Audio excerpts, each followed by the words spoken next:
Tai dar kartelį sveiki, dėkoju, kad prisijungėte. Esu Rasa Juozapavičienė, AMES Education užsienio programų vadovė. Konsultuoju studentus studijų krypčių pasirinkimo, universitetų pasirinkimo, stojimo klausimais. Ir šiandien mes turime vieną turbūt populiariausių temų. Tai tema apie studijų kainas, pinigai. Kiek kainuoja studijos užsienyje, realūs skaičiai. Apie šią temą iškilo poreikis kalbėti, todėl kad konsultacijose labai dažnai gaunu tą klausimą. O tai kurgi studijos yra nemokamos, norėčiau studijuoti ten, kur nekainuoja, kad dar galėčiau ne tik nemokamai mokytis, bet dar ir šeimai padėti. Ir kartais matosi, kad žmonės pasiskaitę kažkur informacijos, pasirinkę tos informacijos yra kažkur, bet tokios truputėlį ne iki pabaigos. Ir šiandien norėčiau išsklaidyti šiek tiek tuos mitus apie tai, kiek iš tikrųjų kainuoja mokamos ir nemokamos studijos, apskritai kiek reikėtų daugmaž nusimatyti realiai biudžeto būsimam studentui, kad ateityje jo pasirinkimų neribotų finansų trūkumas. Ir kartais, kai žmonės iš anksto šitą informaciją renkasi, skaičiuoja, objektyviai diskutuoja šeimose, išvengiam labai daug moksleivių nesusipratimų, tokio moksleivių nusivylimo galbūt išvengiam. Kartais vaikai tiesiog svajoja apie tai, kaip jie pabaigė 12 klasių, studijuos užsienyje, studijuos Amerikoje ir panašiai. Bet visi suprantam, kad ne pas kiekvieną kampę namuose stovi maišas pinigų ir ne kiekvienas gali tą vaiką išleisti vienur ar kitur. Todėl, kai žinome realius skaičius ir jeigu sugebame susidaryti dar geresnius biudžetus, tai tada valio tokiom šeimom, kurios tikrai tos finansus sugeba labai puikiai susiplanuoti. Negaliu sakyti, kad šitas webinaras turi tikslą visus pritraukti, kaip užsienyje studijuoti yra gera ir pigu. Lygiai taip pat negaliu pasakyti, kad šis webinaras yra skirtas atgrasyti nuo studijų užsienyje. Šio webinaro tikslas yra supažindinti jūs, kokios yra dažniausiai sutinkamos situacijos, tam, kad kiekvienas galėtume savo šeimoje įsivertinti, o kasgi liečia mane, kaip mano tas biudžetas dėliojasi. Kai kalbame apie studijas užsienyje, tai dažniausiai, kai užduodu tėveliam klausimą, kiek galėtumėte skirti finansų vaiko mokslams, tai būna tų tokių pasakymų, kur 3000 čia su viskuo metams, tai reiškia su apgyvendinimu, maitinimu, mokslais, tai tokių utopinių sumų nėra.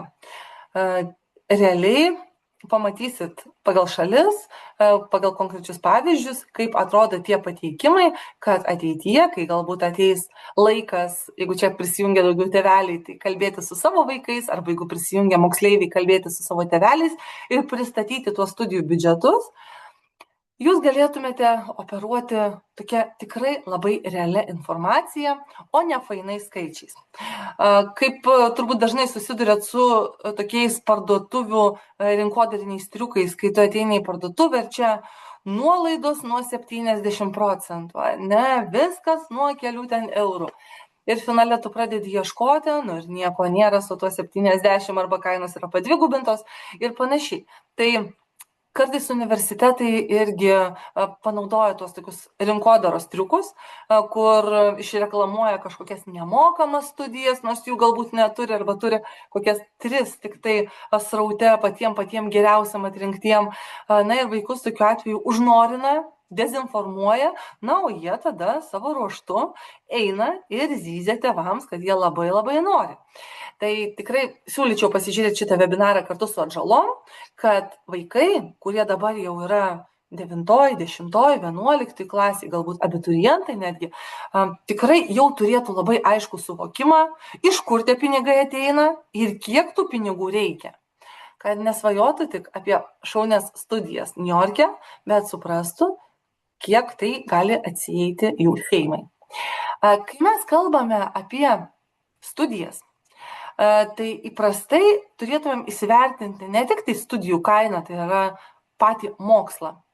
Vienur jis kainuoja brangiau, kitur kainuoja pigiau, bet turim įsivertinti dar ir visus tuos gretutinius dalykus, kaip pragyvenimas, įvairios kelionės, pramogos, tai kelionės galbūt su draugais po tą šalį arba po aplinkinės šalis kelionės į namus, viešojo transporto bilietai ir panašiai. Ir man labiausiai patinkanti dalis tai yra paslėpti mokesčiai, nes dažniausiai tai tie paslėpti mokesčiai kartais tam tikrose situacijose net ir didžiausią dalį sudaro. Tai vat parodysiu, kas tie paslėpti mokesčiai ir kaip reikėtų realiai įsivertinti, kalbantis ateityje su tėvais arba su būsimu studentu. Kalbant apie šalis, tos kainos varijuoja labai skirtingai. Turime, kur studijos yra nemokamos, turime šalių, kur studijos kainuoja simboliškai, o turim šalių, kur studijos kainuoja nesimboliškai. Tai šiai dienai tų tendencijų matome labai įvairių.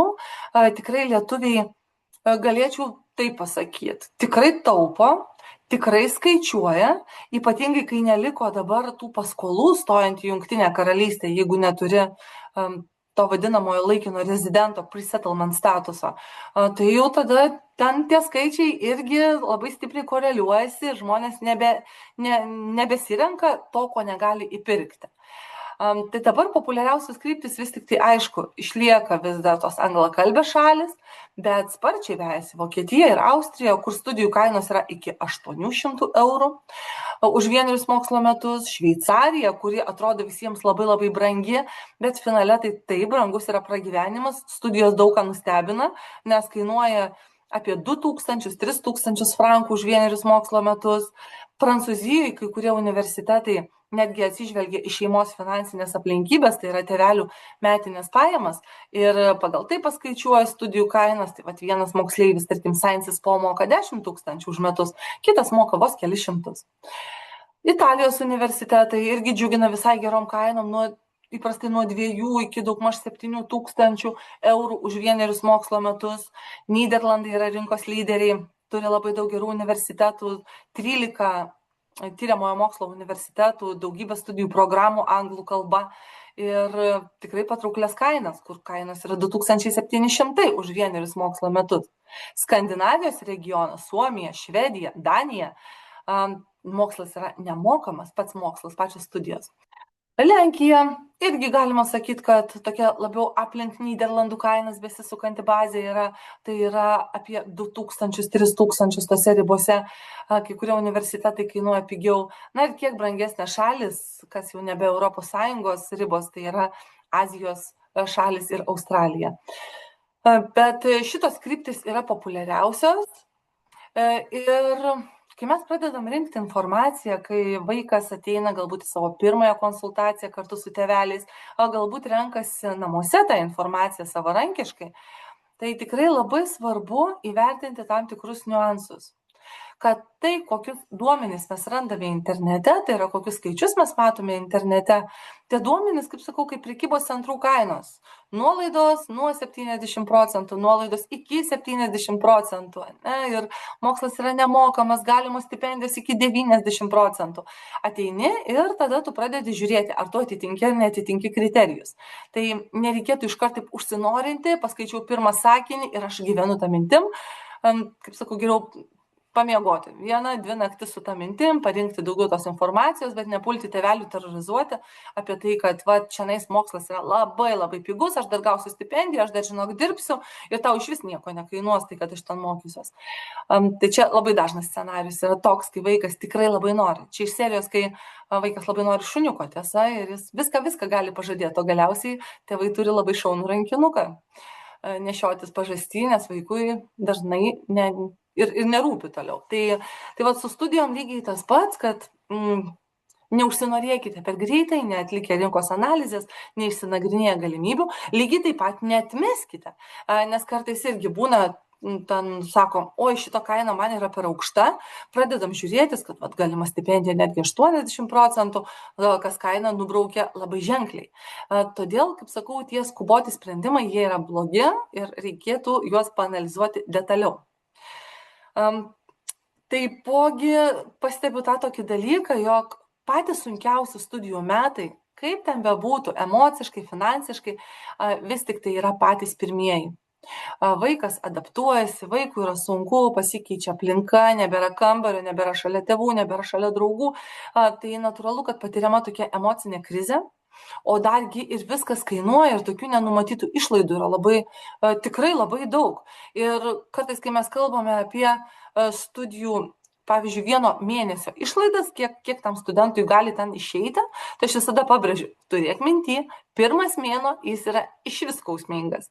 Nes 1 mėnuo jis yra depozitai, yra įvairios tokios adaptacijos, visokių tokių netekimų daug, kažką pražioplina, kažką pameta. Mums visiems tie pokyčiai yra gana sunkus. Ir vaikam jie irgi yra nelengvi. Todėl tuos biudžetus tai tikrai reikėtų, kaip sakau, nusimatyti. Ne tai, kad mėnesių galiu 1500, bet apgalvoti. 1 mėnuo tai mane gali dar labiau nuskausminti. Ne? Ir galbūt 1 mėnesį aš dar ekstra turėčiau kokius 5000 turėti, kad iš kur paimti. Tai va irgi parodysiu to 1 mėnesio tokius paslėptus niuansus, ką svarbu įsivertinti. Taip pat yra išlaidų, kur tiesiog nevertinam. Čia vėlgi primena turbūt pasaką apie sriubą iš kirvio, kur kareivis atėjęs moteriškiai vis sako, tą atnešk, na ir gaunasi, kad iš kirvio jis išveda puikiausią sriubą, o nepastebėdamas suneša visus maisto produktus. Taip ir čia. Ta sriuba iš kirvio, kad nesigautų, labai svarbu įsivertinti, kad yra daug tokių paslėptų išlaidų, daug tokių šalutinių dalykų, kurie ai čia 100 eurų, ai čia yra 300 eurų, ai čia 500 eurų. Na, jie tokie netyčinės tos išlaidos atsiranda.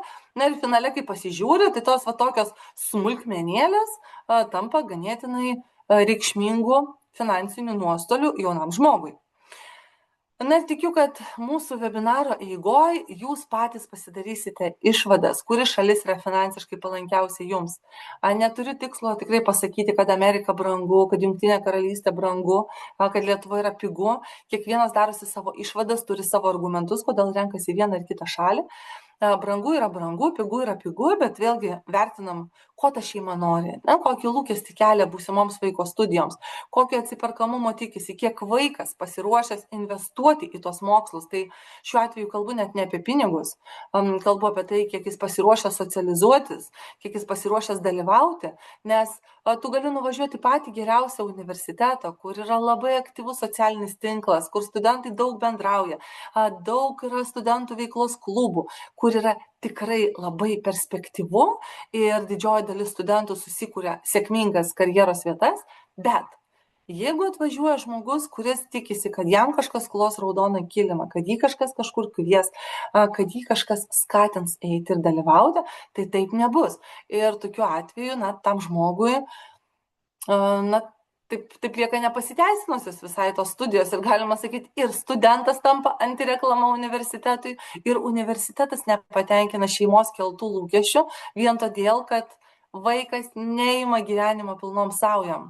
Tai svarbus labai momentas ir kartais aš konsultacijose tikrai būna, kad pasakau, jog tau tikrai būtų geriausia, saugiausia pradėti studijas Lietuvoje, nes yra tam tikrų psichologinių galbūt barjerų, blokų, galbūt to nenoro atitrūkti, o kitam kaip tik.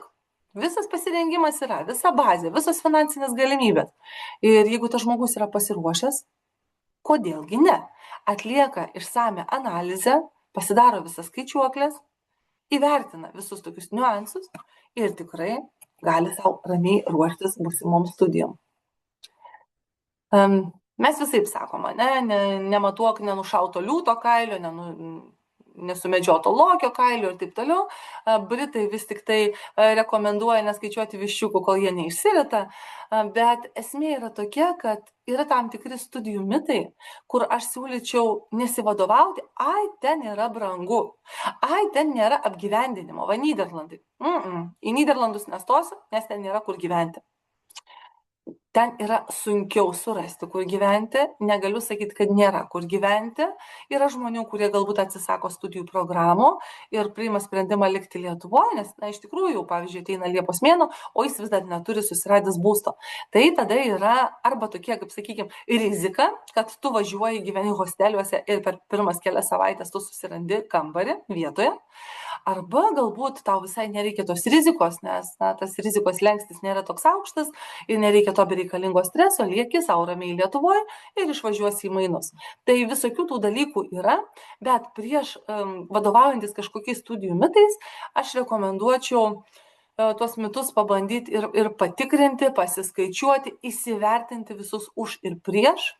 Čia surašiau tos kelis tokius variantus, kur tikrai daugumoje konsultacijų tenka išgirsti, taip ir pabrėžiu dabar jums juos.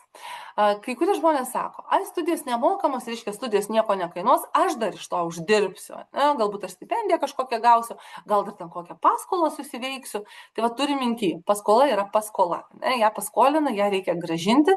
Jeigu mes ten gaunam Nyderlanduose paramą, tą 400 eurų ir dar plus nuo tėvų pajamų galbūt dar ekstra, ten apie 800 susidaro. Tai paramų nereikia gražinti, bet paskolas gražinti reikia. Tai turėkim minty, kad labai atsargiai įsivertinkim, ar tos nemokamos studijos tikrai yra nemokamos. Nes kainuos maistas, kainuos apgyvendinimas, tas visas jūsų pragyvenimas, kelionės, pramogos ir taip toliau.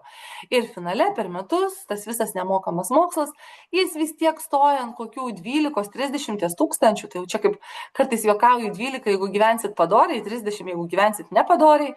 Tai prabangiau norit galbūt gyventi, kažkur daugiau pasitaškyti, daugiau pavažinėti, geresnį būstą turėti, tai tada aišku, viskas atsiremia į finansus.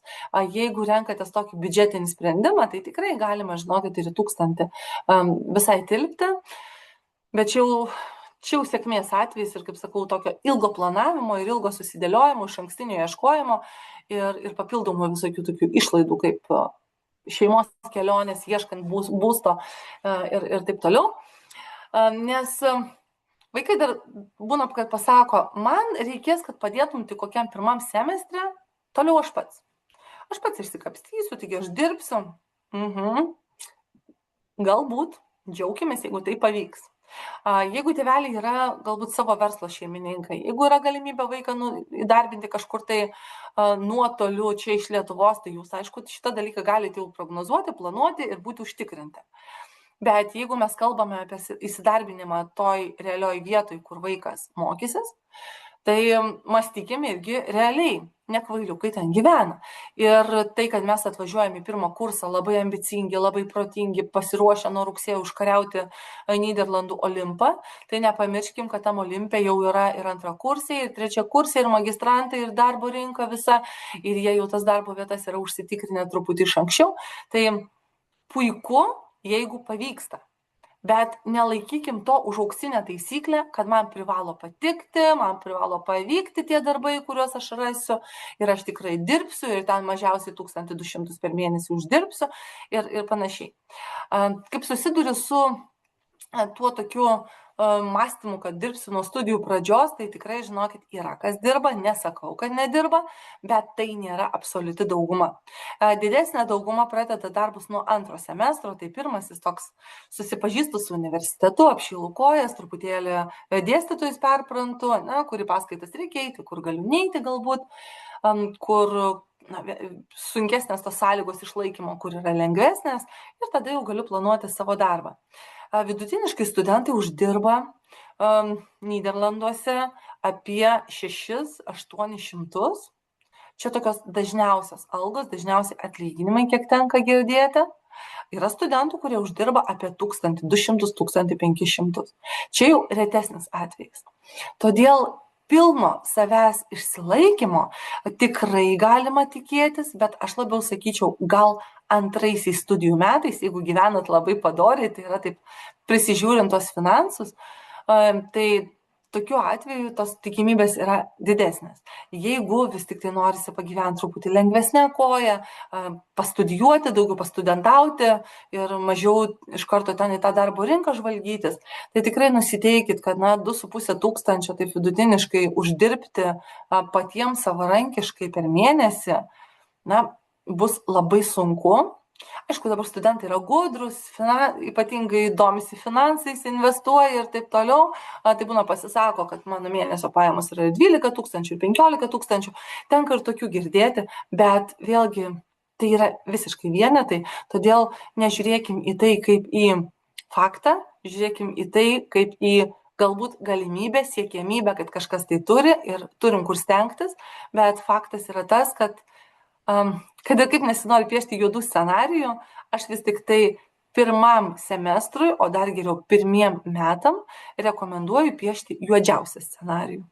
Reiškia, būstas kainuos daugiau negu vidutinė rinkos kaina, Studentas nedirbs, studentas mokės tą mokestį už mokslą, kurį jam patvirtino universitetas stojimo metu, ta prasme eliminuojant bet kokias teorinės stipendijas ir panašius dalykus.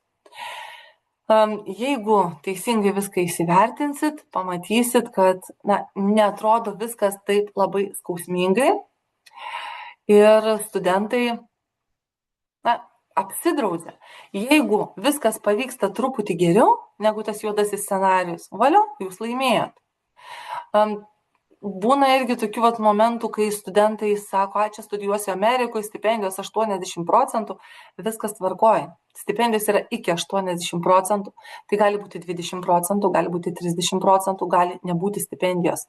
Todėl, kol negavot stipendijos, tai irgi nesėdėkit taip visiškai atsipūtę, kad čia man ta stipendija priklauso, bet pasistengkit padaryti savo maksimalų darbų kiekį, kad tikrai nusipelnytumėt ir tada matytumėt realias kainų skaičiuoklės.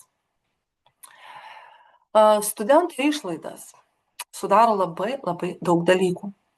Ir svarbu skaičiuoti viską, kai skaičiuojatės, o ne, ten smulkmena. Tos smulkmenos, kaip sakau, jos kartais tampa vilku. Tai aišku, didžiausią studijų dalį dažniausiai sudaro arba studijų mokestis, arba nuoma, kažkur iš šitų. Netgi dažnai šiai dienai, jeigu kalbam apie valstybinius universitetus, tai didesnė studijų, ta visa krepšelio kaina sudaro nuoma.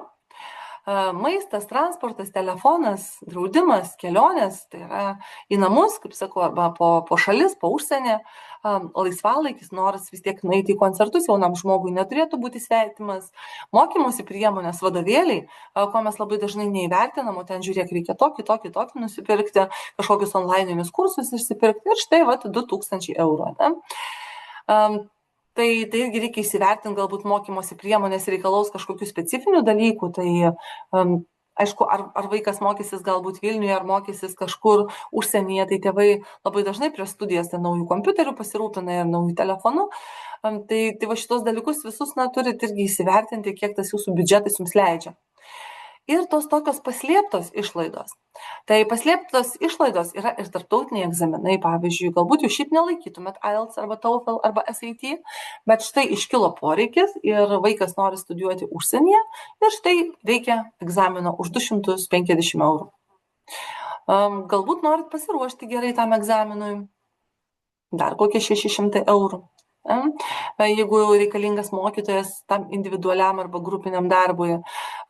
Universitetai labai dažnai turi registracijos mokesčius, tai irgi būna konsultacijų metu, tėvai sako, stojam į visus, išsirinkom 20.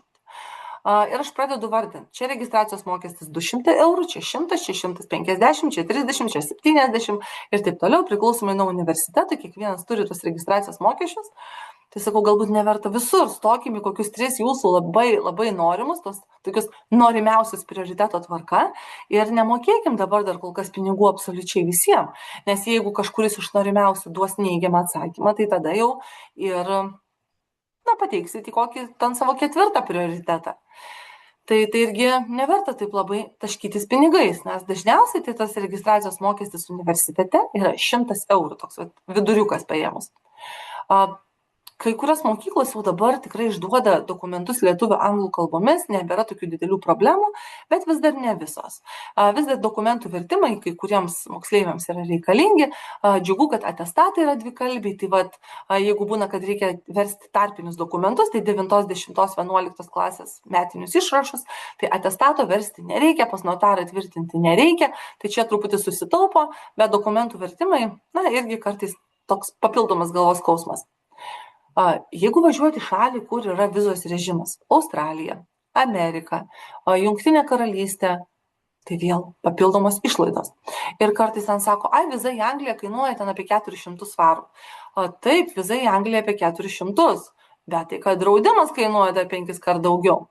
Tai visus tos dalykus reikėtų įsivertinti ir neskaičiuoti centas į centą, bet dar, kaip sakau, turėti minty, kad gali būti ekstra kažko, ko tu neįvertinai. Ir kai kurie universitetai, ypatingai Prancūzijos universitetai, dar turi tokį papildomą reikalavimą, kad studentas turi tokį turėti CVEC, tokią tokį civilinės atsakomybės draudimą ir studento teisės reglamentuojantį draudimą, jeigu patirtumėt sukeltumėt kažkokius nuostolius kitiems. Na tai vat visi tie dalykai kainuoja. Ir kaip sakau, keliasdešimt eurų plus 100 eurų plus keli šimtai eurų gaunasi papildoma paslėpta išlaidų tokia kartelė visai nebloga. Vaikas atvažiuoja naują būstą. Reikalingas depozitas už butą. Dažniausiai tas depozitas yra 2 mėnesiai. Įsivaizduokime, jeigu tas butas kainuoja 1600, 2200 ar ten 900, nu tai viską mes dvigubinam, ne? Tai pirmo mėnesio ta išlaida ūgtelna. Tada, kad ir į kokį fainą tą butą apstatytą jis atvažiuos, labai dažnai jaunam žmogui norisi tų savo stiklinių, savo šakučių, savo šaukštelių. Nu, negi jis dabar čia vešis iš Lietuvos, skraidinsis bagaže, ne, tuos porcelianinius puodelius, kai daug kur yra Ikėjos ir panašus dalykai, ne, kur galiu nusipirkti kažko labai labai gražaus už visai nebrangiai. Tai va irgi noriu pasikeisti užuolaidas, noriu pasikeisti indus, noriu pasikeisti patalynę, noriu pasikeisti dar kažką. Na ir va žiūrėk, jau ir nemažai tų pokyčių įsivyrauja. Jauni žmonės Nyderlanduose, Šveicarijoje, Skandinavijos šalise tikrai prioritetą teikia važiavimui ekologišką transporto priemonę, šiuo atveju dviračiu. Tai tikrai daug kas perkasi dviračius dažnai nenaujus, kitų studentų, kurie yra bebaigiantis studijas, kurie trečiakursiai perleidžia būsimiem pirmakursiam, bet tas dviratukas jis vis tiek kainuoja 150, 200, 300, 500 eurų priklausomai nuo dviračio stovio. Va tokius dalykus pabandykit irgi pasiskaičiuoti, galvodami, kiek jums kainuos tos studijos. Ir tos pirmo mėnesio išlaidos, jos kaip ten bebūtų 2000, tai būtinai sudarys, bet tikėtina, kad jos sudarys ženkliai daugiau, vėlgi, kaip sakau, viskas priklauso nuo to, kiek kainuos vaiko būstas. Na, dabar pažiūrėkim tikrus skaičius. Kiekvienais metais dirbam su keliais šimtais būsimų studentų. Ir kai jie tampa esamais studentais, irgi nepaleidžiam jų, palaikom ryšį, kartais būna visko, kartais jiems reikia tiesiog peties, ant kurio galėtų, nesakau, kad išsiverkti, bet tiesiog žmogaus, su kuriuo galėtų išsikalbėti, nes kai kurių dalykų gal nedrįsta pasakyti tėvams ir nori apsitarti dėl kažkokių tokių objektyvių tokių nukreipimų. Tai pasibendraujame su jais įvairiom temom, studijų temom, išlaidų temom. Ir čia turim tokį Lundo universiteto biomedicinos studentą Martyną. Martyno mėnesio išlaidos, aš sakyčiau, labai draugiškos, labai geros. Tai jis išleidžia apie 1300 eurų. Aišku, jam sumažina turbūt visas išlaidas tas faktas, kad mokslas yra nemokamas. Turi bendrabutį. Tai irgi nereikia ieškotis būsto, kur yra nuomojamas būtas už 1500, 1200 mėnesiui. Transportas mėnesio, taip simboliškai, įprastai visose šalyse jis yra iki 40 eurų. Draudimas, vienur yra mėnesį apie 25, kitur žmonės važiuoja su Europos sveikatos draudimo kortele, kitur būna 12 eurų mėnesį. Tai yra labai tų skirtingų tokių kainų. Laisvalaikis, kaip sakau, koncertai, pramogos, nuėjimas kažkur į kavines, pas jauną žmogų turi būti, tam irgi reikia nusimatyti išlaidų. Na ir čia visokios tokios smulkmenėlės, kur neplanavau, bet reikia, ne? Galbūt kažkokią kanceliariją reikia nusipirkti, galbūt kokį nario mokestį kažkur susimokėti. Tai tokių dalykų būna. Bet pirmas mėnuo, jis reikalauja dar tokių papildomų išlaidų, kurios yra vienkartinės. Tai reiškia, kad jau 2-3 mėnesį jos nebesikartos. Tai Martynas šiuo atveju pirko dviratį, mokėjo apie 200 eurų, susipirko virtuvėje lėkštes, puodus, šakutes ir taip toliau, nes nenori tų bendrų tokių indų naudoti, nors jo bendrabutyje, tarp kitko, kaip jis sakė, ten ir puodų yra ir keptuvių, bet žmogus yra įpratęs prie savo, kas tai yra visiškai normalu ir nori susikurti namų komfortą. Patalynė duoda čiužinius, duoda kaldras, pagalves, bet vėlgi, jeigu jau susiplanavau, kad aš atvažiuoju į šitą šalį ir čia planuoju gyventi mažiausiai 3 metus, tai turbūt būtų smagiau miegoti ant savo pagalvės ir užsikloti savo kaldrą, juolab, kad tai nekainuoja tokių kosminių pinigų. Lėktuvo bilietai, reikėjo atvykti, didesnės išlaidos būna, kai vaiką lydi tėvai, tada galbūt visa šeima važiuoja, kartais šeima važiuoja automobiliu, nes reikia nemažai atsivežti, vėl viskas priklauso nuo to, kur vaikas yra įstojęs. Na ir aišku, depozitas už būstą, tas užstatas, visada, kaip sakau, yra toks gana skausmingas reikalas, bet tai yra vienkartinis ir dažnai 2 mėnesių nuomos kainą atitinkantis. Ir taip, priedas prie priedo, vienkartinės išlaidos prie vienkartinių išlaidų, mes dar gaunam papildomus tuos 2000, kur, kaip sakau, jeigu būsit nepasiskaičiavę ir kaip kitą kartą tėveliai sako, mes per mėnesį ten kartu uždirbam apie kokius 2800, tai galėsim vaikui leisti, tai dar vis tiek pirmą mėnesį reikėtų turėti tų santaupų ir įsivertinti, kad ar patiems reikės pragyventi ir tą vaiką į mokslus įsiųsti. Italijos variantas Milane yra Università Cattolica del Sacro Cuore ir ten turim įvairių programų. Turim kriminologiją, verslą vadybą, finansus, psichologiją, komunikaciją. Tikrai toks šaunus universitetas. Studijų kaina už 1 mokslo metus yra 6750. Milane gauti būstą mėnesį už 900, čia yra didžiulė sėkmė. Ir Agnė tikrai jo ganėtinai ilgai ieškojo, daugmaž nuo gegužės mėnesio. Maistas, mergaitė gaminasi pati daug, tai galbūt šiek tiek susitaupo ant to ir tos išlaidos kartais pavarijuoja įvairiai. Įsivertinus, kad viešasis transportas reikalingas, kad telefono vis tiek sąskaita ir mobilusis internetas yra, norisi kažkur nueiti, dar kažką, tai kaip sakau, ekstra sumokėti, kur reikia. Ir gaunasi jau arti 1600 mėnesių, plus dar per 2 kartus yra mokama studijų kaina. Štai čia dalinu mokslai dalinta iš 2, nes šita studijų įmoka yra sumokama per 2 kartus. Už 1 semestrą ir už 2 semestrą.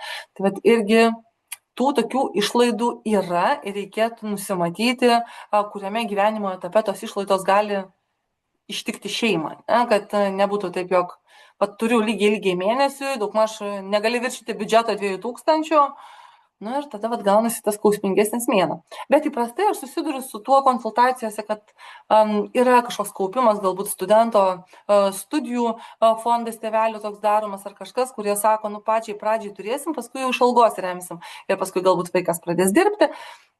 Ir panašiai, tai svarbiausia, kaip sakau, pasiskaičiuokit, kad galėtumėt padėti tam savo vaikui pirmuosius metus, nes jam jie bus patys sunkiausi ir kad finansinės duobės negadintų nuotaikos mokytis, reikėtų tuo pasirūpinti, kaip ten bebūtų, tėvams.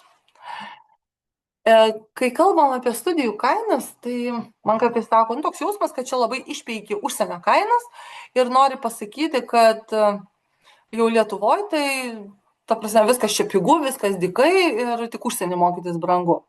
Tai matot patys, Lietuvoje irgi yra visko. Jeigu mes įstojam į valstybės finansuojamą vietą, reiškia, pakankamai gerai mokomės, mūsų koeficientas atitinka, ir universiteto kartelė, tai prašau, mes galim studijuoti nemokamai, lygiai taip pat nemokamai, arba už simbolinę kainą mes galim studijuoti Vokietijoje, Skandinavijos regione, Švedijoje, Danijoje, Suomijoje. Ten mokslas yra nemokamas, jeigu mes tik praeinam. Pragyvenimas, apgyvendinimas, jis kainuoja visur. Ir net ir Vilniuje gyvenant, kai dariau apklausą studentų, kurie mokosi čia Lietuvoje, tai tikrai tokios sumos kaip kokie 300 su trupučiu nukrenta labai, labai retai. Tai yra labai taupūs studentai, labai susikoncentravę į tai, kad viską nori patys, viską padarys patys ir jiems puikiai viskas pavyksta. Bet vėlgi negaliu sakyti, kad tai yra dauguma. Tikrai tas būstas labai dažnai, jeigu mes kalbėsim ne apie bendrabučio kambarį, bet apie butą, jau viršyje šitą kainą. Kitose šalyse, Europos Sąjungos šalyse arba ne Europos Sąjungos šalyse būstas irgi yra ganėtinai brangus. Čia aš kur pateikiu kainas, tai kainos, kur yra iki, tai nėra tos, kur tikrai jau brangiau, tai nėra. Yra, kur studentai, pavyzdžiui, nuomojasi ir brangiau, pavyzdžiui, 3 gyvena bute už 3000, bet išsidalina ant 3 ir gaunasi po 1000. Išeina vienas studentas iš to 3 gyvenamojo ploto, ir tie 3 pasitarė, kad visai mes nenorim priimti dabar kažkokio 3, nežinomo, visai gerai susigyvenam, dalinam tą sumą ant 2. Galiausiai būna, kad ir tas antras išvažiuoja į kokius mainus kažkur kitoj šaly, tas lieka vienas ir galbūt jis kambarioką atras tik po 2-3 mėnesių. Tai tada jam gali būti ir visa ta 3000 našta. Pastebiu, kad lietuviai yra labai gudrus. Ir vis daugiau tų atvejų, tokių ypatingai, kas studijuoja verslą, finansus, vadybą, ekonomiką, važiuoja su tėveliais truputėlį iš anksto, apsižiūri, išsinuomoja didesnius namus, ten kokių 6 kambarių, kas nėra tokie labai einami dalykai. Ne? Dažniausiai einami dalykai populiarūs yra 1 kambario butai, 2 kambarių butai, nes visą kitą tai pirkti sunku, o jis išsinuomoja 6 kambarių butą tėvų vardu. Na ir tarkim, dar 5 žmonės priima gyventi, išdalina tą nuomą ant 5, žmogui gaunasi nemokamai. Tai visokių ten tų tokių atvejų yra. Bet vėl nepateikiu to kaip daugumos, labiau tai yra kaip išimtis. Nusiteikit tikrai realiai, kad 1200 turėtų būti jūsų skaičiuoklėse minimali kaina. 2500 optimali kaina. Jeigu bus mažiau, jūs tikrai labai džiaugsitės tuo, reiškia, kad jūs sutaupot nuo kažko. Tai mėnesiui tikrai tos išlaidos jos yra ir reikėtų įsivertinti šituos dalykus. O jeigu matysit, kad reikalinga pagalba ir norit pasikonsultuoti, norit pasikalbėti su konsultantu dėl realių studijų kainų konkrečiam universitete, konkrečioj studijų programai, tikrai labai laukiame jūsų AMES studijų užsienyje konsultacijose. Padėsim pasirinkti kryptį, universitetą, susidėlioti visą veiksmų planą, kad ateinantis metai būtų nukreipti į mokslus, o ne į galvos skausmą ir dokumentų ruošimą. Gal turi dabar kokių klausimų, tai tikrai drąsiai galite man juos arba įgarsinti, įsijungę mikrofoną, arba parašyti ir aš juos perskaitysiu.